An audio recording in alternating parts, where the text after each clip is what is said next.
나 속상해요. 한류 스타로서 일본을 넘어 아시아 전역에서 큰 사랑을 받았던 고 박용하. 고인이 떠난 지 3년이 지난 지금 또다시 믿기 어려운 소식이 전해졌습니다. 고인을 두고 벌어진 전 매니저의 절도와 사기 혐의. 이 씨는 징역 8월에 실형을 선고받았습니다. 박용하 씨가 사망한 이후에 이 씨가 일본의 한 은행에 가서 예금돼 있던 전액 2억 원 상당의 금액을 인출하려다가 실패했습니다. 예금을 인출하려고 시도했던 거 말고도 그 고인의 회사에서 상당한 물량의 물품을 절취했다는 그런 절도죄 혐의도 받고 있습니다. 지난 2010년 고 박용하 씨의 장례식 내내 그 누구보다도 오열하며 슬픔에 잠긴 모습을 보인 전 매니저. 이제는 저 높은 하늘의 별이 되어서 늘 우리들 곁에서 반짝거릴 거라고. 항상 고인의 가장 가까이에 있던 그녀. 하지만 박용하 씨가 세상을 떠난 지 불과 일주일 만에 사건은 시작됐습니다.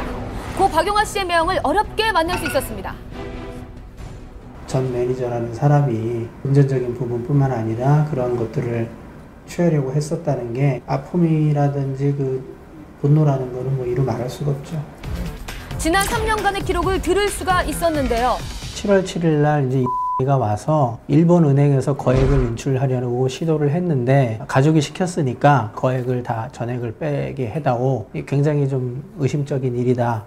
한국에 있는 가족들한테 연락을 해봐라 해서 저희가 알게 됐죠. 실제로 이가 7월 7일 날 400만 원 정도, 한국 돈으로 한 5천만 원이 넘는 돈을 인출을 했어요. 해서 갖고 갔어요. 저희가 나중에 이제 한 달 후에 알게 돼서 추궁을 하니까 다시 돈을 갖고 왔거든요. 일주일 후 또 다른 혐의가 포착됐습니다. 절도한 거는 용화에 대한 유품들, 값어치를 사실 매입이 없는 부분들이고요. 한 2,600만 원 정도. 사무실에 이제 큰 창고가 있었어요. 7월 15일 날 출근을 해 보니까 텅텅 비운 거예요. CCTV를 보니까 한 30박스 이상을 빼내가는 장면을 확인을 해서 알게 됐죠. 지난 15일 전 매니저에 대한 결심 공판이 열렸습니다. 이른 시간부터 유족은 물론 멀리 일본 팬들까지 공판을 지켜보기 위해 자리를 함께 했는데요. 전 매니저의 주장은 예금은 빼돌리려 한 게 아니라 매니저로서 쓸 수 있는 권한이 있다고 생각했고 사진첩이나 앨범은 유품을 정리하면서 그간의 정을 생각해서 소장하고 싶었습니다. 이 씨가 도주 우려가 있다는 점에서 법정 구속시켰는데요. 구속되기에 앞서서 이 씨는 이 같은 상황을 인정할 수 없다고 짧게 심경을 밝혔습니다. 그런데 3일 후 판결에 불복하고 항소했다는 보도가 이어졌습니다. 항소장 제출돼 있는 상황인가요?